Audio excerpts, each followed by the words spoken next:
Fund for our very first webinar of the year called Social Media Trends in 2022, What Nonprofits Should Know. We're very honored to have some of our most popular speakers returning to join us to share with us what nonprofits should really think about when it comes to social media in 2022. There's so much unknown, so we're very privileged to be able to have our friends Kalika and Alia back from Citrus Studios. My name is Christine Nacion Lee with the Asian Pacific Community Fund, and I am the program manager at APCF. So happy Year of the Tiger, Lunar New Year for those of you who celebrate. I hope everybody had a lot of great food, good company, and good times. Some RSVP fun facts before we get started. So we do have a lot of folks joining in on this call. 72 staff, board members, or volunteers from 48 different nonprofits that are serving our Asian American and Pacific Islander communities. The average level of experience when it comes to social media is roughly intermediate at 59%. So a lot of us have some knowledge, but still some ways to go. And when it comes to rating your organization's social media, we have about half of you that said it's okay. About a third of you said it's good. 10% said poor or non-existent, and then 6% said excellent, which is excellent for us because this will be an interactive webinar. So we hope that you can also share your own best practices and tips to your colleagues. And this I thought was interesting. We pulled this last year too, this time of the year. And last year you said average of 4 people was involved with your organization's social media. And this year we had an average of 10. So it's more than doubled. And I think this really is a sign of the times that because of the pandemic, as things have really migrated to virtual presence for your organizations, that more and more of your staff, volunteers, and even board members are involved with your social media. So just some tech housekeeping. This is a Zoom meeting, which is different from a Zoom webinar setup, which means that we are able to see you and you're able to see each other. Video is optional, but we do ask that you keep yourself muted until we reach the interactive portion of the webinar. We do, want to mention that because it is interactive, I know there is a tendency for us to sometimes walk away from our computer, but once the presenters do get started, we will be inviting you to join a breakout room in order to do small group discussions. And so please be sure to accept that invite to go into the breakout room and then to join us back into the larger Zoom room. As I mentioned, this capacity building webinar is part of our API nonprofit capacity building program. So for APCF, we do ascribe to the belief that our communities are best served by nonprofits that speak our language and know our cultures and are able to provide culturally appropriate services. And I think that's really been even more important during the last few years of this pandemic, as well as an astronomical rise in anti-Asian hate. So, before we get started, I do want to thank all of you that are serving on these organizations at different capacities for all the service and commitment that you've had to our communities, because truly so many of our communities would not have been served, would have been neglected, if it were not for your organization. So thank you so much for being on the front lines and for ensuring that our community members do not fall through the cracks. So without further ado, I'm very pleased to introduce our speakers who also come from the communities themselves. And that's really a part of why we do our webinars, is to ensure that there are culturally relevant trainings that are available for you as staff, volunteers, and board members of your respective organizations. So I'm very happy to introduce some of our most popular speakers that come to speak. Excuse me, let me just bring my screen back up. So we have Kalika Yap, who is the super CEO of Citrus Studios, 100% women and minority-owned, award-winning brand strategy and digital design agency. Some of the clients that she's worked with over the years are listed here, including ABC Stores, Hyundai, Murad, CCF, Gavinia Coffee, UCLA Fowler Museum, and her background is as a former journalist, having worked with Bloomberg and CNBC. She is a former president of Entrepreneurs Organization and the author of the Little Brand book. And she is also on the task force of the newly formed Asian American Stories Los Angeles, AAPILA, with the LA Mayor's Office. And I'll be dropping in the link to that website shortly, because that is a very exciting endeavor.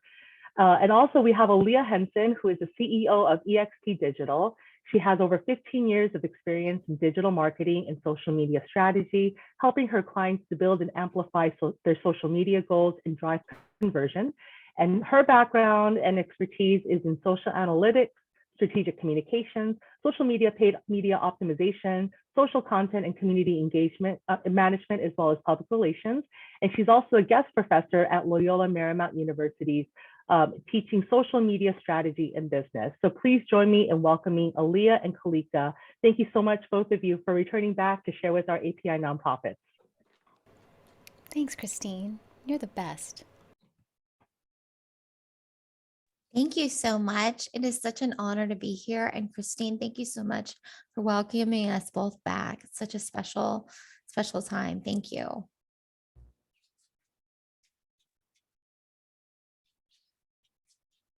Alia? Okay, awesome. So I will take it from here, if that's okay with everyone. Again, so thank you for doing the introductions. We had that on our agenda, but we'll kind of skip forward a little bit. What you'll see today is Kalika and I are going to go through social media, PR trends, digital trends for the year. So I'll get to the agenda so you guys can kind of see what the day will look like. So we've done chat introductions, so that's great. What we'll walk you through today are some of the top trends. And then we're going to actually do breakout groups where we're going to have you kind of answering questions on your own, like what's working for you, what are you proud of, what platforms are you on the most. So that's going to be really cool because what we're hoping for from this entire kind of process is more of an interactive webinar than just us talking to you. We would love to hear from you. We'd love to problem solve with you. So that's our goal today, is really to kind of make this a cohesive experience for all of us. And then we actually took your questions that you had and when you signed up, and we're going to answer some of those. We're going to give our own experience over the last year of dealing with our clients and what we've done. And then the last thing, which is not to be like noted as last, is the most exciting, is Kalika has a ton of bonus products for us, and we're really excited to kind of get those out to you to help you kick off your year in style. So with that said, I will move forward. So we wanted to look at top trends, and there are quite a few. So one is, we feel, and based on our own experience, that brands fully understand that they got to be on social. They have to be authentic.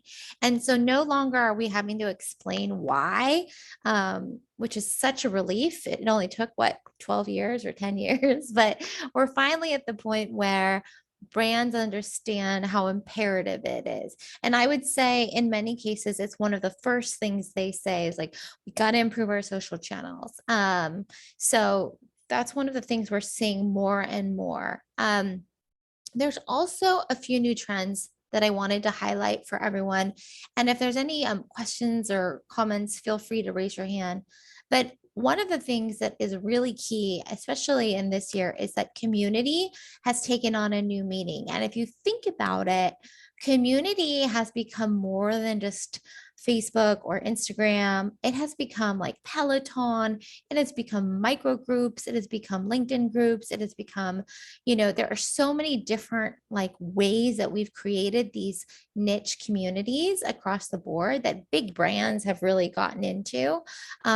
That it's really imperative. And I'm going to share a case study with you later today about a community influencer that's on the rise.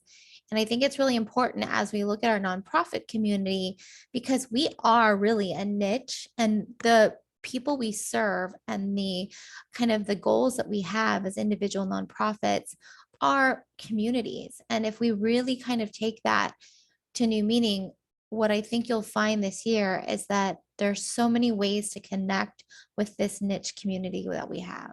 So one fun fact is that 50 million people consider themselves creators. That's a lot. And so what that means to you as a nonprofit is that people on your board, you yourself, people that are donating, people that are being served by your community are creators. And so one of the biggest questions we received is, how do I get more content? How do I optimize my content? We'll get into that in a moment, but one of them is tapping into the fact that you have already creators. They don't have to be creators with, 100,000 followers. They can be creators with 200 followers literally people are creators. So I wanted to kind of hit that home because it's a way to think about all the potential options you have as it relates to amplifying your brand and your nonprofit. One of the other top trends are nano influencers. So like influencers with less than 5,000 taking the stage and like owning it. I cannot wait to share an experience we've had in the last just month with one of our nano influencers. And then the other element is the thought of a passive follower. So what is a passive follower? So if we look at the platform of TikTok, a lot of people are like, oh, I got to get my followers up on TikTok. I only have 50 followers on TikTok. And part of it is what many people kind of don't understand is that there's so many people that actually see your content. For example, we have a macro influencer who has 4 million followers on TikTok, yet his videos are seen by like 60 million people. So I just want to hit home that like the passive follower, especially on platforms like TikTok, is of value, and not necessarily how many followers you have on the channel is indicative of how valuable your content is. A lot of times when you look at like who's seeing your content, who's liking your content, that can be almost a better metric moving forward. And then the other kind of interesting trend this year is increasing ad spend on channels that you might not think about. So we are seeing, interestingly enough, an increase on ad spend on WhatsApp, Pinterest, and Snapchat. And this is cited from the Hootsuite Social Media Trends Report from 2022.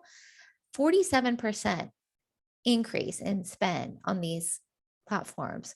What it also means is there's a significant decrease on mega platforms like Facebook and Instagram, which is now called Meta. So what advertisers are looking at is diversification on their advertising dollars. They're also looking at ways to engage longer. And so if it's Pinterest, they're seeing like a higher ROI in some categories, depending on the type of vendor they are. And then lastly, of course, I think it's no surprise that brands are continuing to increase their spend on influencers into this year. And so I wanted to share a real life example. We work with a nonprofit in the wildlife community, and they had a huge event over the holidays. We had put together a strategy where they had pretty much macro and some micro influencers, like anywhere from like 30,000 to like, almost 1 million followers. And we had paid them to come out to our event, amplify the event, put a promo code in their profile. And really, we want to drive sales for the tickets. We also had one community influencer who had less than 4,000 followers, who ran a community blog that was just for her city, like events very plugged into what's happening. That influencer sold out $90,000 worth of tickets.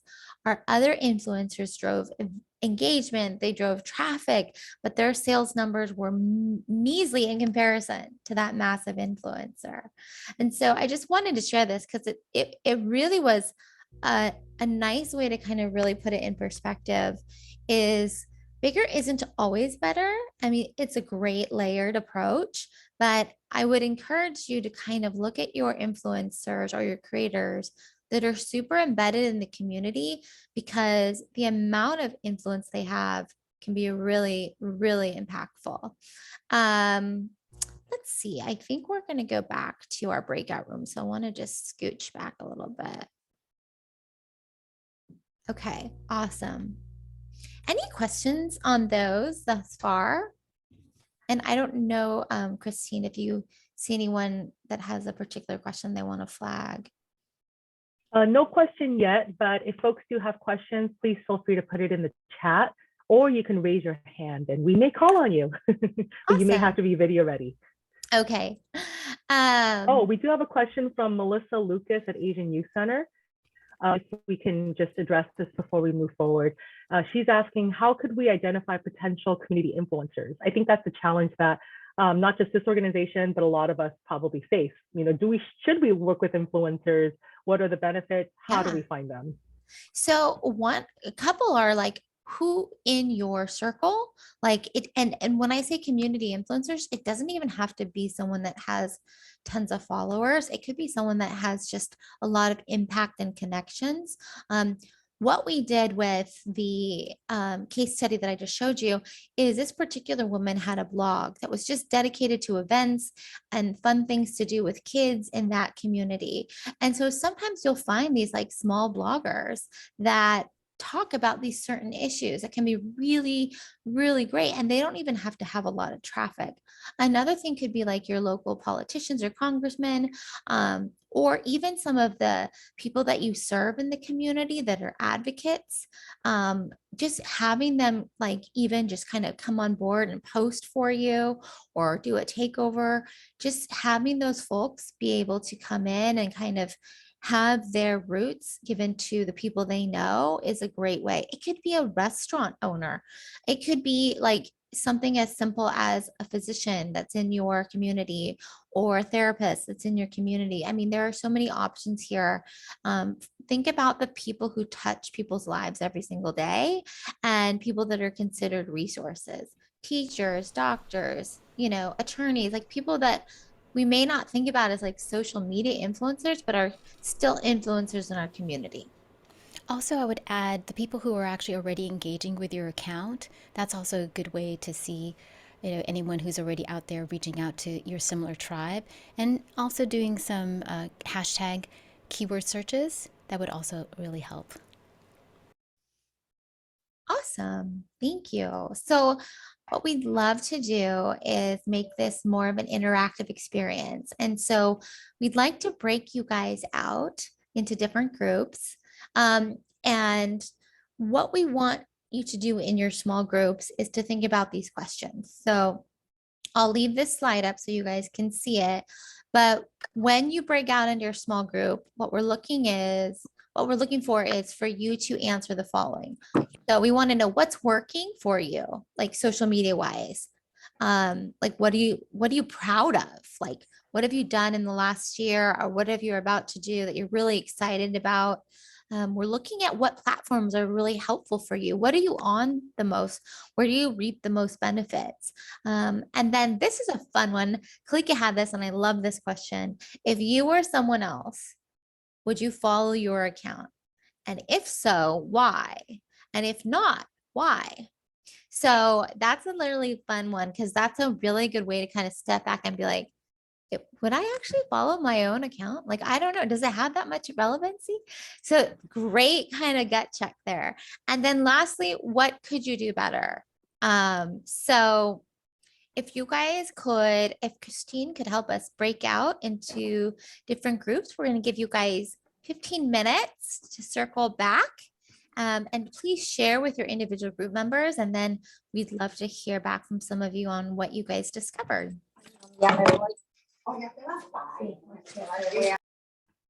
Okay, everybody, I'm going to be creating breakout rooms, so you'll be assigned automatically. So please make sure that you are in them. You can turn your videos on so you can interact with one another. And Alia, I think you said 15 minutes, right? Yes. Okay, so we'll give a few minute warnings before we bring everybody back. Okay, great. Thank you.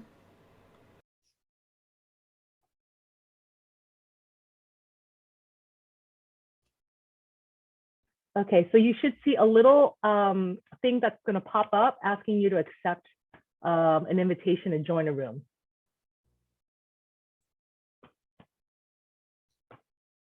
And if you just joined us, I'll make sure that you're assigned to a room. So please make sure to accept the invitation, that little pop-up. Yes. I think that I think that, let's see. Yeah, I think I'm supposed to be, I think that's fine. I think I'm supposed to be in another room.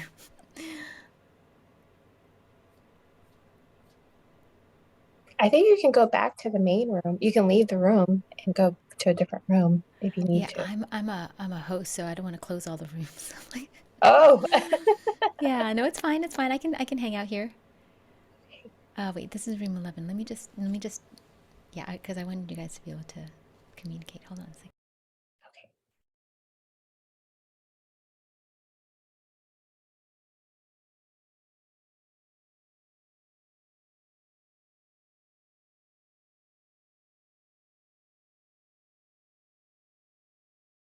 You guys can start, and I'll just. Oh, okay. Yeah, go ahead. Go ahead. Hi, everybody. I'm Melanie De La Cruz, Viesco at the UCLA Asian American Studies Center.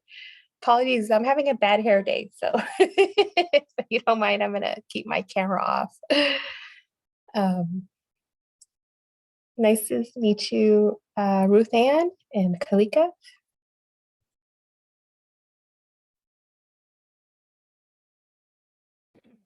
Nice to meet you. So I'm Ruth Ann from APCF. I wonder if I'm actually supposed to be in this breakout room because I'm recording.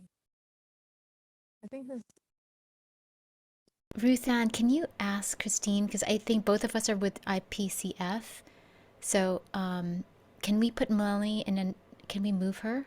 Can I just move? Sorry, Melanie. It's not No letting problem. me. Not letting me connect with. Or I could just leave the room. But how then, would you get back? Okay, you know what? I'm gonna move you to room 10 because okay, that's where yeah, here we go. okay, Okay, thanks. thanks. Are you there? Okay, thanks. Did you get it? Oh no, I'm still here. Okay. Nothing popped up. Move to room 10. Okay, got it. All right. So Ruth Ann, do you want to move to another room? In terms of recording, do you think that will look better than just going to the general area? I don't know how to go to the general area. Oh, just by leaving the room, I think. Close all rooms? But I don't want to close all rooms. What if I close all rooms because I'm a host, you know? I'm able to leave the room though. I can't leave the room. There's no... Oh, leave room. Okay. See ya. Can we do Bye. that? Yeah. All right, bye.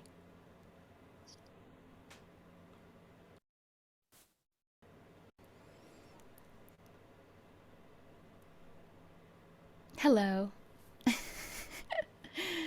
Okay. How's it going? You good? I like your outfit. Okay. I just want to make sure everyone's okay. Move to... I gotta learn how to use breakout rooms. One of them only has 2 people. Shoot. And some people have 4 people.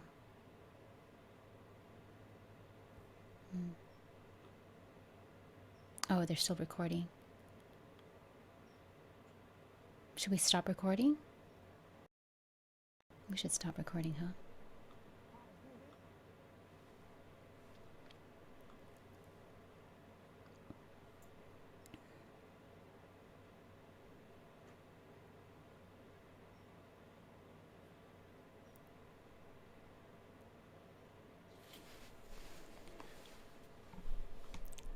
Hey, Kalika. Hi. Hi. Do you think I should just pause the recording at this point? Yeah, I think so, yeah. Just make sure you remembered. Yeah, Okay. perfect. Okay, I'm going to close out all the rooms and bring everybody back. So fingers crossed, it works. Thanks. Oh, I forgot. It will automatically close in 1 minute. So we'll give people an extra minute then, I guess. I can share my screen again too, Christine. Absolutely, go right on ahead.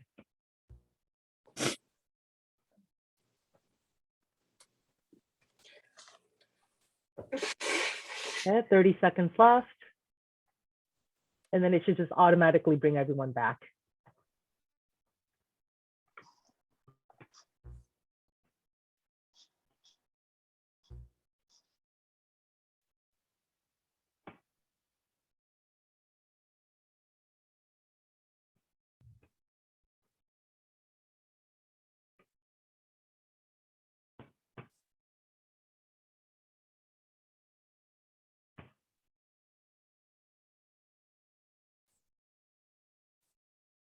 Okay, rooms are all officially closed, so folks should start filtering back in, Alia, whenever you're ready. Awesome. Okay, thank you guys so much. I hope you guys enjoyed that. What I'd love to do right now is see if some brave souls would kind of share with us what they found out in their breakout room. So if you could raise your hand virtually, and Christine, maybe you could help me look for them. I would love to see if there's some of the rooms that could share what they discovered from each other. Absolutely. So please feel free to virtually raise your hand. There's a that reaction button. There's a way to raise your hand if you would like to share. Okay, it looks like we got somebody. Let's see, who is that? Oh, so forgive me if I'm pronouncing it wrong. Miley, is that right? From Asian American Futures? Oh, it's Miley, like Miley Cyrus. Oh, Miley, go on ahead. Thanks. Cool name. So we were talking about in our breakout room that we get a lot of traction to our websites and to our social media accounts, largely from events. Like if we have like a gala or a donation like event specifically, but like any other time during the year, we don't get a lot of traffic. And so that was something that we thought was a growth area for all of our organizations is how do we get traffic not based on events, but just making our content relatable to our audiences? And also, how do we make our content accessible to people that may not be on social media, but the communities that we serve? That's awesome. I'd love to chime in if you guys are comfortable with that. And Kalika, if you'd want to join in. So first of all, do you mind sharing the organizations that are in your room? Sure. I'm from Asian American Futures, and then we had Elise from the Chinatown Service Center and Shannon from the Filipino Young Leaders Program. Awesome. So I would say, first of all, congrats on the fact that you guys are doing really well. And second of all, I think that your problem is a really common problem that a lot of brands face and a lot of nonprofits face. One of the things that some of our clients have done is look into the stories throughout the year as we build up or follow out. The other thing is to do key themes, like if there's core values in relation to your nonprofit, like building out stories around those core values throughout the year. So you almost have a content calendar of what the themes are. They can be built out, whether it's like an animated video or something that you can like do a testimonial. But yeah, I can understand your challenge. So I can absolutely see that. And then I think that the question you guys raised in regards to creating something that you have on social, but it's not available to those who are maybe of an older audience or don't have access to. Typically, email and text messages are great ways to reach some of our populations that we wouldn't be able to reach, on social. And we find that that's been really helpful, especially with some of our older friends that may not be on social or don't feel comfortable with technology. Text messaging like platforms can be a great way if they opt in to kind of share like notes and or like links to your website or a blog post, because typically if they have it in their text chain, they're able to see it, open it, and click it. And then the other thing is email. And then lastly, I would say, if it's building up to an event or gala, obviously phones for those who may not be, on technology at all could be a challenging experience, but might be necessary as it relates to, sharing that as well. And then lastly, sometimes bringing the folks in who aren't on technology is actually a story as well, and can also provide content. So calling them and saying like, hey, we would love to interview you about better ways that we can reach you and others in the community. Would you mind talking to us? And sometimes they're going to be like, no way, and another way that you can do it is you can just take their quotes and put them into like text overlay. So maybe they don't have to be on camera or show their face, but just to get their feedback is another way that you can actually say, like, us as an organization, we reach a lot of people, but there's still a large population that we serve that doesn't hear our messages. And here's our attempt to really kind of start to reach those individuals. I'd also like to chime in. I think that the issue is, when you only have traffic during these events is because you've made an attempt to actually reach out to those audiences. And that's why you're getting traction. And it falls off after the event. And I really would highly recommend that you go back to the basics, like email marketing. A lot of times people have put email marketing to the side because these various digital marketing tools have entered the game, but email is still widely used and many people still check their emails rather than visiting social media sites. So, and it also hasn't stopped gaining any momentum. We find that the most donations come through email. So if you're not already sending a weekly email to your constituents, then it's really a lost opportunity.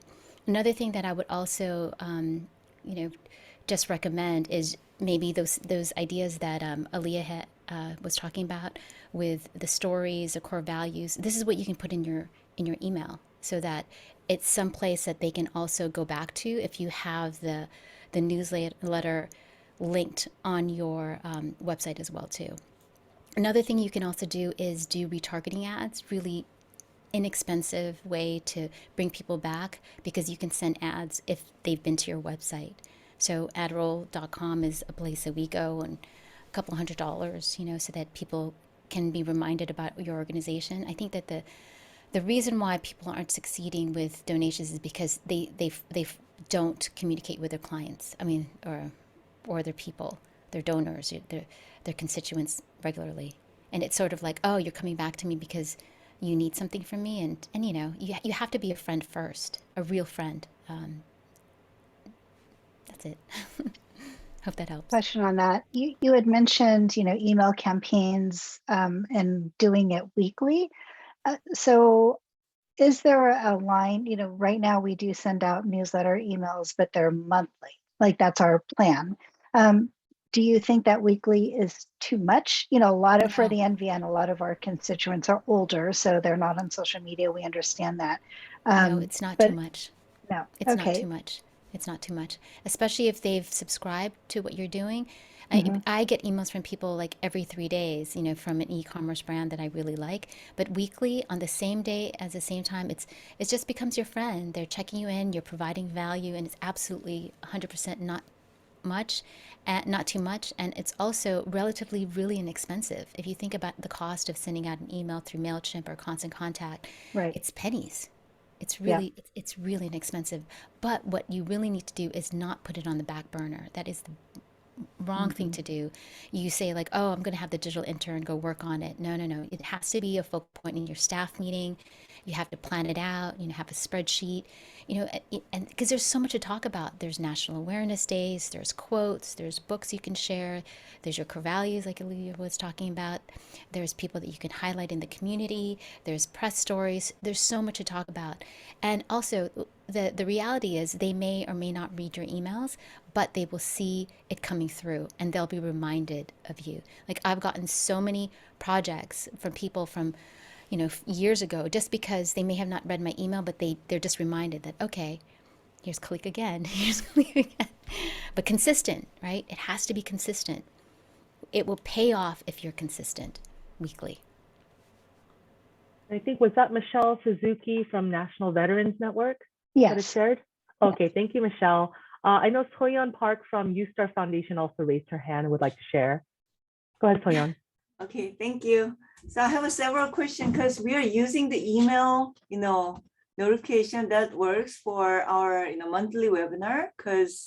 And then we are sharing those information through the social, do you know the KakaoTalk is like text and very popular text message in Korean society. So we are using those. Awesome. Yeah, link. We shared our webinar, but there's two questions. First, how we make the recipient repost it or reshare to others.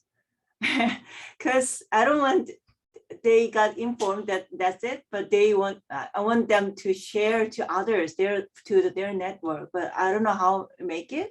And then secondly, we send all the email and social media and text, but how we can gather those data, which one is really works, which email and which format or which fun message or which kind of video will be more effective.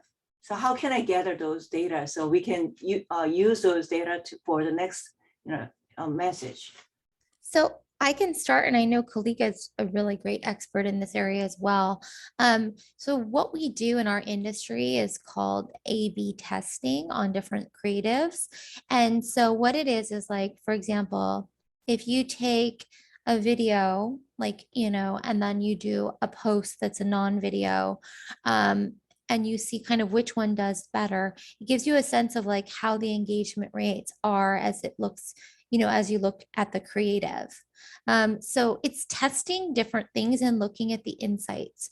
And when you look at your email platform or even your social media platform, there should be an analytics page or an insights page where you can look back and actually see all the posts and how they perform. Now on Instagram, it's only like 7 days back or whatnot, or it can only go for a certain amount of time. But I would encourage you, like when you post something within 48 hours, you should be kind of looking to see what is resonating. If it's email, it's open rates and like engagement and clicks to your website.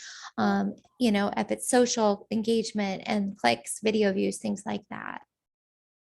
So from our email account, we can see those kind of analysis. Oh, I see. Yeah, you should be able to. I mean, if you're using, can I ask you what email service you're using? Gmail. Okay, so I'm going to defer to Yeah. Kalika. Are you using Gmail's like CRM tool, like to send it like through Streak or something like that? Because you need to, like we use MailChimp, Constant Contact, those tools, and then you can see who's unsubscribed. I think that it's important to use one of those tools so that people can unsubscribe. I see. Yeah. Yes. Got it. So we are just manually, doing those got links it. if they don't want it. Yeah. MailChimp is really inexpensive. You can start off with MailChimp. I see. Yes. Thank you for the information. For sure. Yeah. So MailChimp has those kind of analysis, so we can Yes. see how many. Yes. Okay. And then it'll show you what people are clicking on. It'll tell you like this many people clicked on this video, this people, number of people clicked on this Wow. quote, this article. Thank you so much. That's what I want. Yeah. Perfect. Thank you. Yeah, thanks. And we have, I think, Melissa Lucas from Asian Youth Center. Did you still want to share? Yeah, for sure. So all of them, or can I share, or do I share one of them? All of them. All of Oh, them? Yeah. I Okay. think we can all benefit. Yeah. So what's working is I started last March, so almost a year. What's working for me is definitely just being more engaged with other organizations. So liking their posts. I've been working on commenting. So I was a little like afraid or just timid about how to comment on other people's posts, but reading and also just checking out how other people respond. I've been a little less shy, and I've been trying to be more retroactive on how to comment. So usually if it's something that is aligned with our mission or what we're doing for the community, is like, thank you for your either like if they comment on my posts, I always reply with like, thank you for your support or thank you for your help. If I'm seeing other things like right now where we're doing our most recent accomplishment as an organization has been an anti-hate survey that we put out for the San Gabriel Valley. And if it relates to that, I say, thank you for your support for the community, or thank you for keeping our community safe. Like one recent post is just somebody gave out masks and pepper spray due to 2 increases of anti-Asian hate. So as a response to that, they went out to the community and they gave out these free supplies. So I would say like, thank you for keeping our community safe during these hard times. So I'm just being a little bit more engaging. I'm taking it to the next step, is what I'm trying to say. Instead of just only liking, now I'm trying to comment on their Awesome. post. So I'm also just trying to see like what appropriate emojis are. So like the clapping emoji, the heart emoji, like just basically just getting out of my shell when it comes to being more engaging with other organizations. And that has definitely helped. Since I started doing that, I've seen our engagement with our posts also increased as well. What I'm most proud of is that I've increased our social media following on Instagram to 100 followers since I started Great. doing that. So it's been great. We started around 600, where we just reached the threshold of 800. I think now we're like at Awesome. 10. So I'm really proud of that. And the platform that I feel like that I'm most on is Instagram. It's just an easy way to engage with other organizations. Facebook is a little hard because when I try to engage with other organization, it sometimes shows up as my own Facebook. So not directly from Asian Youth Center. Like I'm not liking other people's organization. It's like me, myself liking it. So I Right. need to find out how to be engaged through Facebook as Asian Youth Center, but not as me. And then Twitter also, people who either tag us or retweet our tweets, like I like their stuff too, and I retweet their stuff too. So I definitely need to also practice how to comment on posts on Twitter. And I really like the question that came up next. If you were someone else, would you follow your own account? Because that's something that I need to think more critically, because no, I would not. And the reasons why is that I don't live in the San Gabriel Valley or any of the surrounding neighborhoods that our organization is stationed in. Mm. Mainly because I wouldn't follow it is because I'm not in proximity of the organization. A lot of the posts that we post is resources. So resources for the following neighborhoods that surround the San Gabriel Valley. So Pasadena, Rosemead, Montebello, El Monte, all those places I wouldn't even go to because it's not close to me as organizations that I usually follow that are around my community. So I'm not sure if you're familiar with Heart of Los Angeles, but that's like literally like 10 minutes away from my house. So I followed them, but it's also because I have like a close personal connection to that community because I went there. So that's one thing that I need to think about is, well, how can we get people that aren't in the San Gabriel Valley to follow us? So that was something that I was just thinking about, and I'm gonna bring up in our next comm meeting because that's a great question to just ask yourself. I never thought of that too. Like, how can we get people who are non-donors, who don't live in that community, to follow us or even think about us? So I really like that question a lot, and I'm hoping that one comms meeting will be dedicated to that question, to just think about how we can get people who never heard of us, who aren't in the surrounding neighborhoods, who do not donate to us, to follow us on our social media. Awesome. So cool. I do want to say, congratulations. I think that the greatest superpower that we have is to be willing. I know that it's really uncomfortable sometimes to put yourself out there or get engaged, but right before courage and bravery is the idea that you're willing to do it, and setting that intention to say, you know what, I'm going to try something, can really make a huge difference for you and your organization, and also in whatever you do.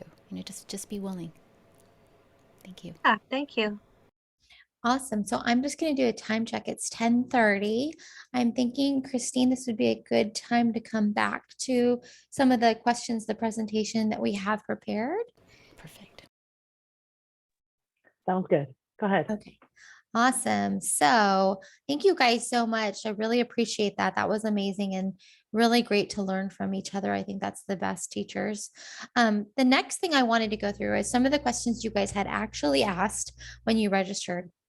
And so I wanted to get into the specific questions and be able to share real life examples of what we do with our clients. So one of these questions was, what effective strategies do you use for drawing in media, the general public, policymakers to learn more about our events, activities, and publications? So we put together kind of 3 things that we stand by and we give our clients. One is to invest in video production, and there's a reason why. So one is typically it does better on social. It's easier to tell a story quickly with video.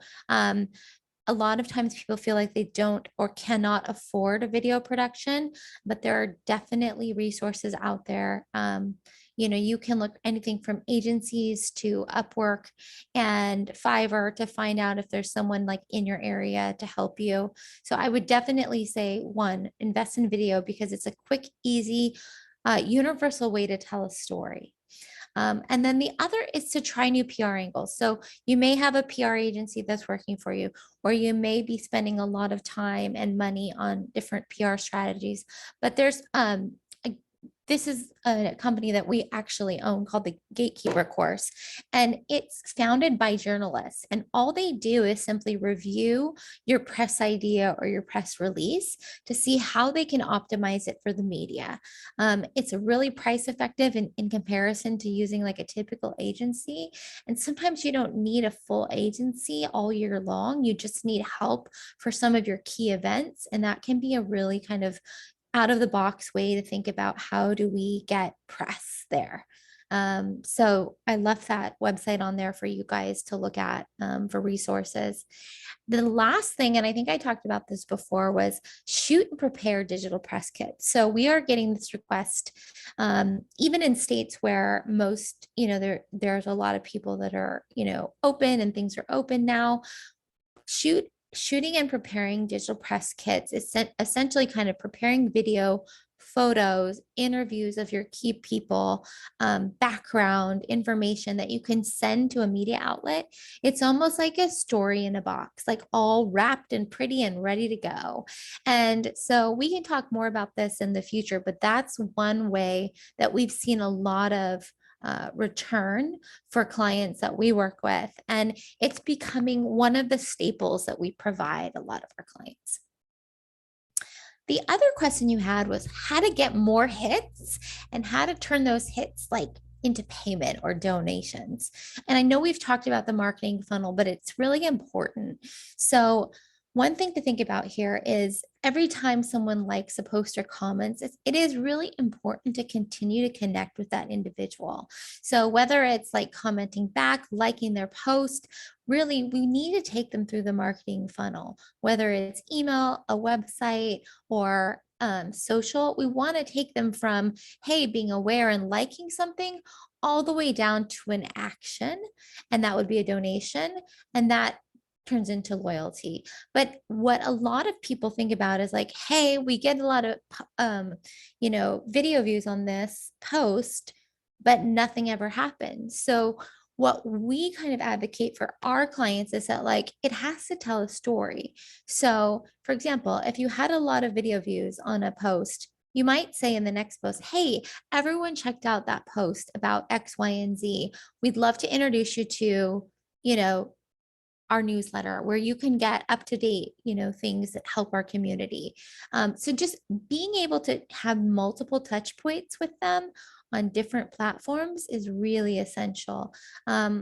It's kind of like dating and courtship. You can't just ask for the money at the very beginning. Like it takes time, you have to build a like Kalika said, friendship and relationship. So I think that's important and we lose sight of that often. One of the questions that we saw was how to build a presence on YouTube. And I thought this was important because YouTube rolled out YouTube Shorts and they have become really popular and a really easy way to kind of boost your YouTube profile. So a YouTube Short is essentially just a 60-second short video. It's been gaining a lot more traction. Even with some of our biggest YouTube influencers, we're seeing that their YouTube Shorts are outperforming their long form videos. And that's really no big surprise as the attention span of all of us kind of goes down into seconds. Watching a full on like YouTube video is becoming like a thing of the past in many ways, or you'll fast forward through the parts to get to what you need to know because, time is precious. So the YouTube Shorts is a new way to kind of really like put out content in a quick, snackable way. We're seeing this a lot with our influencers, and I think it's a great way to kind of tackle your YouTube page. Because like when you think about, oh my gosh, we have to put together a YouTube video, that sounds super scary. But putting together a 60-second video is really no different than putting together an Instagram reel. And then the next kind of slide was another answer to the question. So how to create quick, effective posts. So so one of these, sorry, go back. I notice I have a spelling issue. Some of these are our favorite apps. So everything from Splice to InShot. Kalika loves InShot, stands by it. Adobe Premiere Rush, Filmora Go. Like there's a ton of video apps that make editing and different techniques really easy and fun to do. And video is seriously the quickest way to tell a story. It gets more views, it gets more traction. And if you can use it more with an easy way to tell your story, I think you will see the benefits as you move throughout the year. The second question that I wanted to share is like, in terms of how to create quick, effective posts, the answers I have are the following. One is research and read trends on each platform. So if your Instagram profile is a business account, on the right-hand side here, I've screenshotted your professional dashboard. If you go in your profile, Instagram automatically updates best practices here. And they'll update things from like how to optimize the algorithm to how to make reels. So it's right at your fingertips. A lot of people don't even know it's there, but I would encourage you to look. In addition, on TikTok, if you literally search TikTok, tips, you'll find a bunch of TikTok creators sharing tips on how to like create effective TikTok videos. So one thing that people forget is on the platform they're looking to enhance, use the platform. It's a really great way to figure out how you can optimize your content. Next is your content calendar. And I know Kalika is going to share more about that, but using a content calendar helps you maximize like your plan for the month.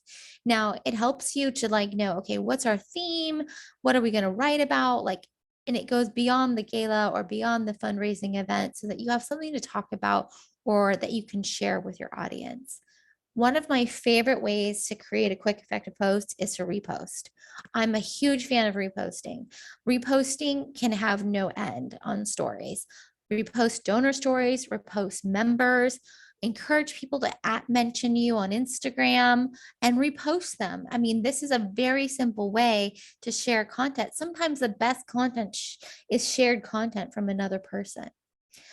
Lastly, highlight community groups and partners. And I know we've already had a few individuals talk about this, but even if you're not in conversation with those partners, feel free to mention them in a Instagram reel or an Instagram story of like, hey, some of our favorite community groups or some of our favorite partners, some of our favorite restaurants in our community, some of our favorite places to find things, and mention them if they have a social media handle. It helps to actually grow the virality of your own platform because there's a high chance that they'll repost you. One of the other big trends, and this is not a question, but I wanted to share with you guys, is we're seeing a lot of effectiveness with Facebook groups. So we did a campaign for National Hydrogen Day, which is on October 8th with Toyota and the Mirai. It's a hydrogen fueled vehicle. And the liquid weight of hydrogen is 1.008, which is 1008. So we named it National Hydrogen Day, and primarily the advertising or the outreach was only to Mirai owners on Mirai owner Facebook groups. So they were invited to engage, come out to the hydrogen fueling stations, have some food, some fun. But I would love and encourage you guys not to overlook certain Facebook groups that might be really indicative to your particular communities. Lastly, before we go to Kalika, I want to talk about paid social. Paid social continues to dominate. I really would advocate that if you don't have a paid social strategy, that you really work on getting one.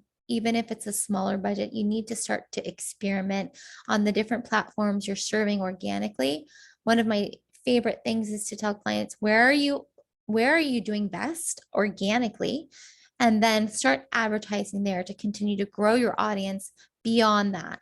I would definitely experiment on TikTok. If you have a brand that kind of speaks to that audience and you want to gain brand awareness, TikTok can be a really cost-effective platform for that.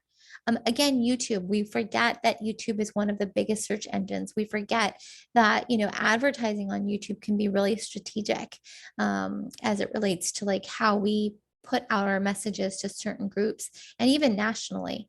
Facebook and Instagram are still there. We would not say, hey, like don't advertise on them. That'd be silly. But there are some people that are, choosing to scale back a little bit from where they are. And that's all coming back to the idea of diversification. Every platform has an advertising option typically, and there are lots of different options now on each platform. So just like you would do in any kind of financial situation, we would say like diversify and see where you get the best return on your investment. And lastly, retargeting. Kalika mentioned this, so imperative to retarget. Every like Facebook, LinkedIn, different pixels or pieces of code, you can pull from a social media channel and put on your website and retarget those folks. It's a great way to actually continue to be in front of them. And I highly encourage you. It's where we do the best in terms of our ROI with our clients. So I'm going to stop my share and I'm going to turn it over to Kalika. Great. Does anyone have any questions regarding that?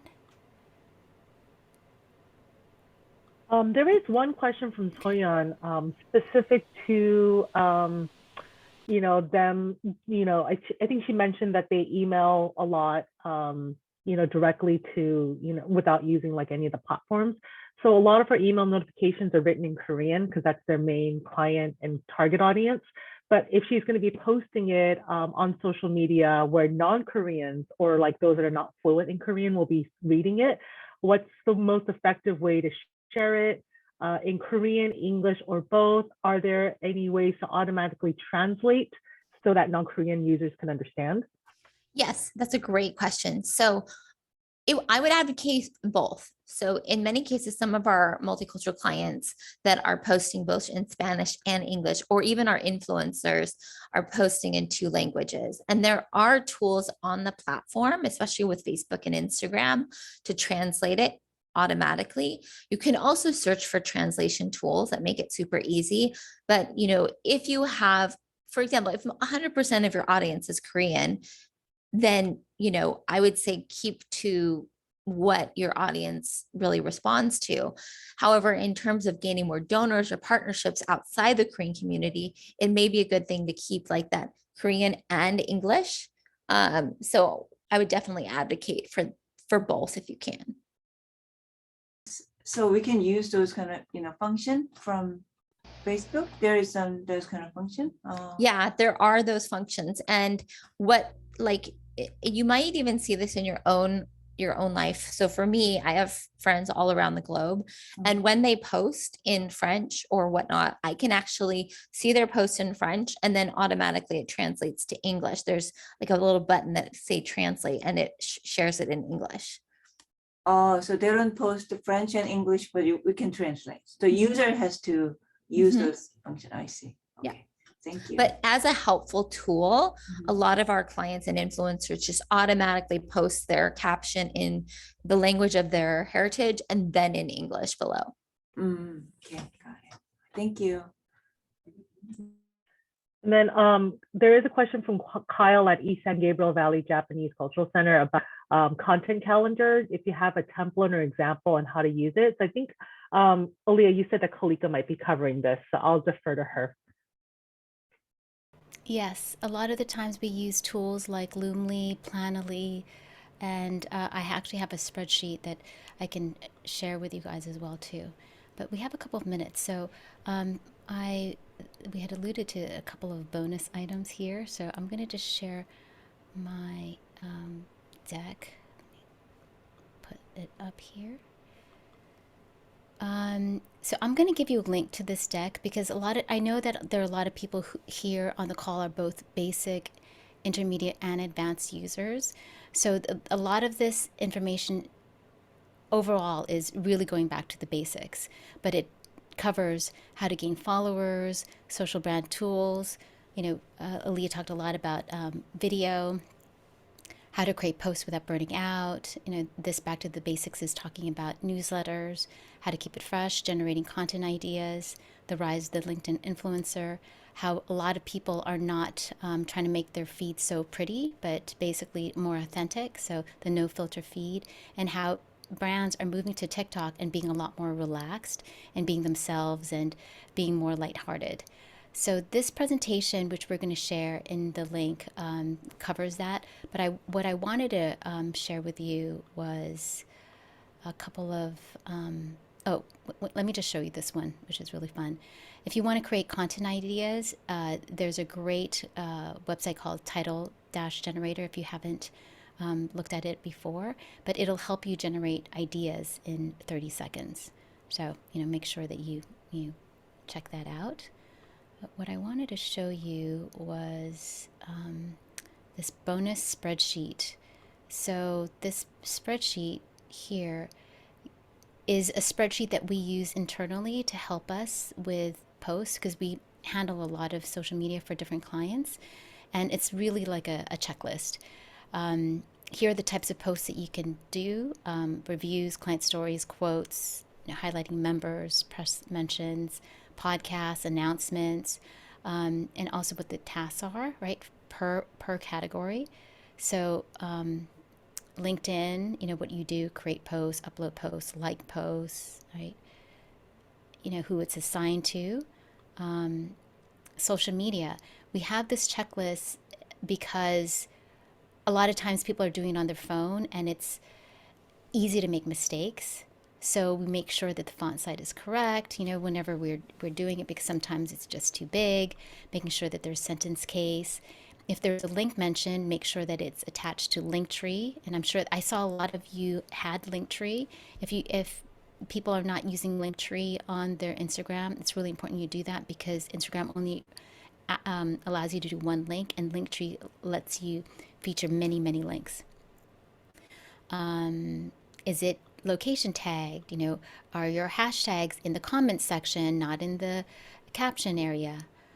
When you're doing newsletters, make sure that, so we have a separate spreadsheet for newsletters so that we know exactly where the content should go.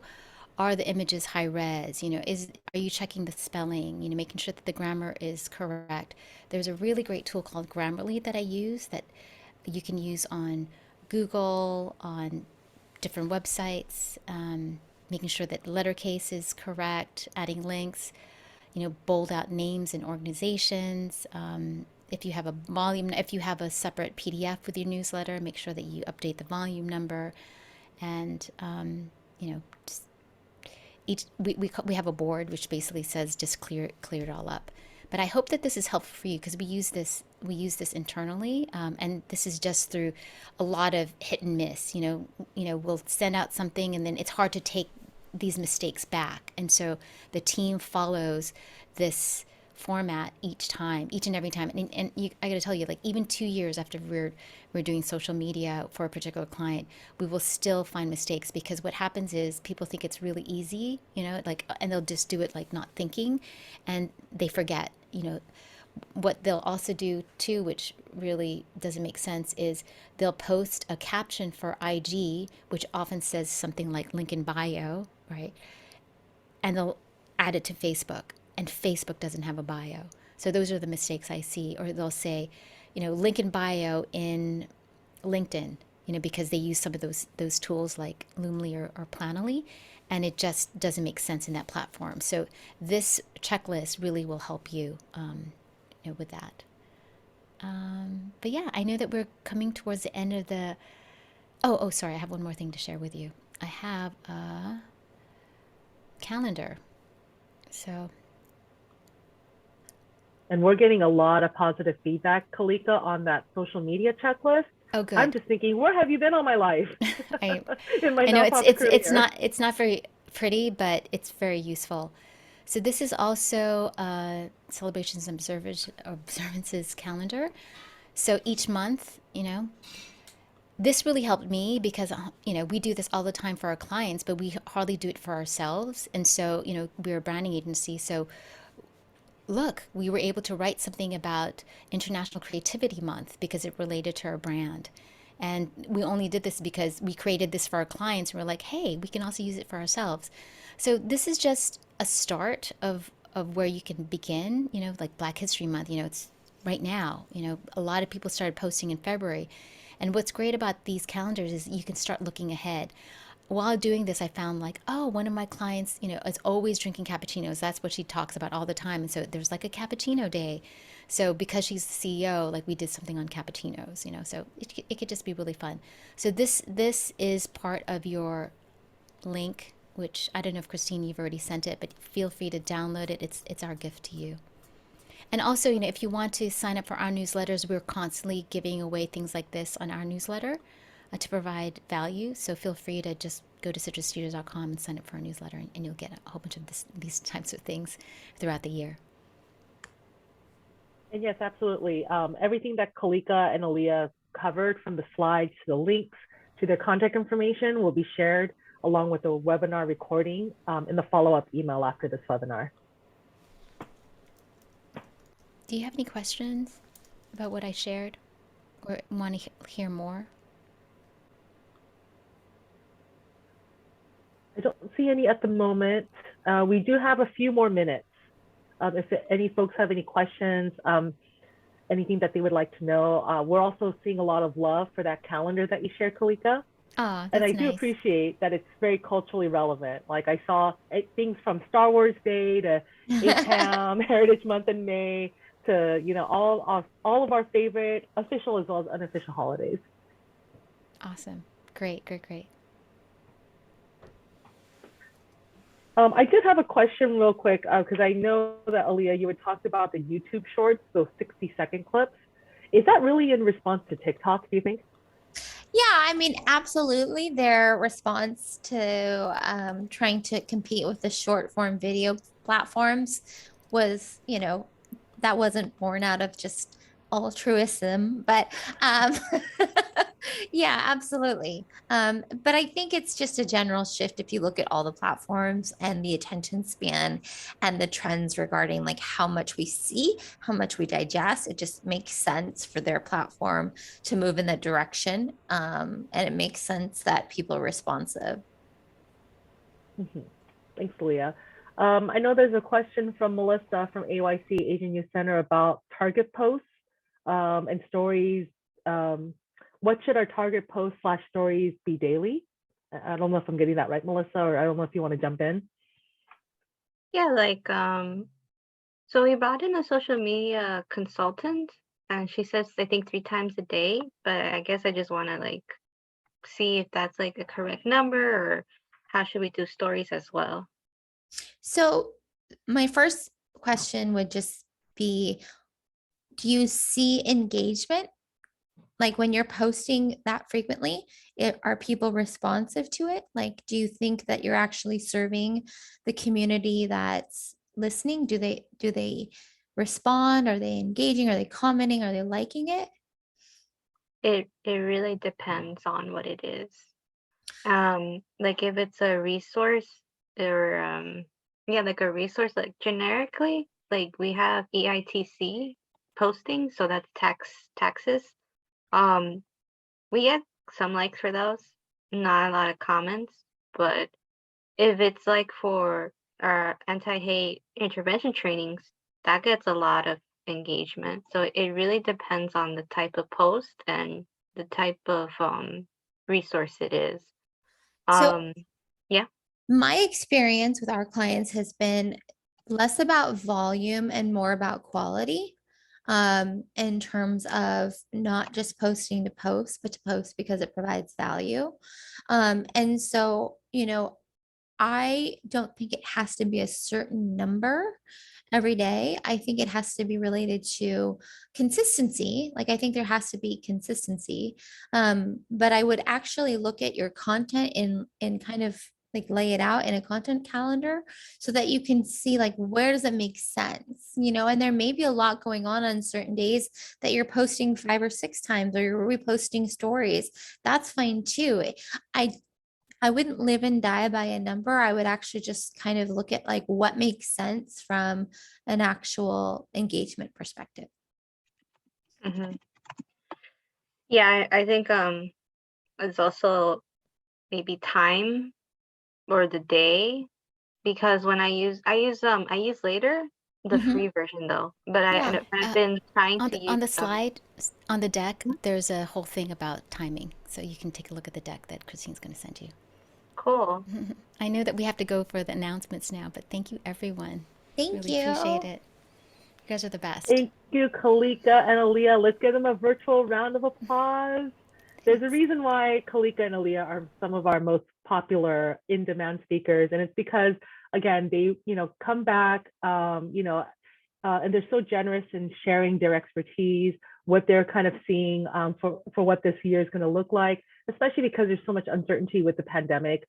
A lot of organizations, like the ones that are in this Zoom, have had to increase your social media presence. But like I always mention, when we got hired to work for the community, to serve the community, a lot of us weren't thinking that 90% of us are not thinking that we're going to be doing social media or that we're expected to be social media experts. So we really appreciate having folks from the community like Alia and Kalika to come and share their best practices and tips with us. So thank you so much to both of you. Thank you. We'll see you again next year, hopefully. If you invite Bye. us back. Bye. So as I mentioned during the chat, the webinar, their contact information, the slides, the resources, and the links that they had went over will be shared in the follow-up email, along with a link for the evaluation. So we just ask that, you do give us your feedback. We do bring Kalika and Alia back by demonstrating to them how many folks are asking for these types of workshops. And if you would like to have them delve into different things like how to do a YouTube short, for example, we can always bring them back to do something like that. We have another webinar that's going to be coming up later in the month, bringing back another popular speaker, Amanda Ma from Innovate Marketing Group, which is a special event business. And she's going to be going over reimagining fundraising events. And a couple of our own network members, Asian Youth Center and ADAP, will be featured in this one, and how they really took their nonprofit fundraising event, your annual gala, to the next level. So hope you can join us on Friday, February 25th at 1:30 p.m. And I believe my colleague Ruth Ann is going to be dropping some of these links in the chat so you can register for it. Also, we have our operating grant that's open and available for smaller API serving nonprofits. If your budget is between $75,000 to $1 million, we do have grants of $5,000 to $15,000 available to support your ongoing operations. For those of you that are operating within Southern California, and you can see all the counties that are listed, we're actually expanding it beyond Los Angeles and Orange County this year, because we know that a lot of your organizations, especially because of the pandemic and anti-Asian hate, have been really reaching communities that speak our language, and and you're able to provide those culturally relevant resources beyond just your geographical scope, especially when you're doing virtual programming. And minimum 40% of your clients would be Asian American and or Pacific Islander, and employing at least one full-time staff. So the application deadline for that is Friday, March 11th at 5 p.m. And the link for that is in the chat, and we'll also email that as well. And lastly, I'm sure a lot of you are excited about this, especially if you work with youth and families, but we have a ton of scholarships available. We actually have 11 partners this year offering thousands of dollars in scholarships, including renewable scholarships depending on the criteria. So these are all low-income based scholarships. Most of them are not requiring any specific ethnicity. Most of them are for high school seniors, but a few of them are also for current college students. And a new one, the Harold J. West Memorial Scholarship, is actually for working parents. So a very exciting scholarship that we have available. And the deadline for that is right before midnight on Friday, April 1st. So please check out the link and share this resource to any of the students and families that you work with that may be interested. So again, thank you so much for joining us today, and we'll see you hopefully at the next webinar. Hope you have a good year, and may the year of the tiger be fierce, ferocious, and courageous, and just full of strength for all of you this year. Thank you again so much for joining us. Hope to see you again.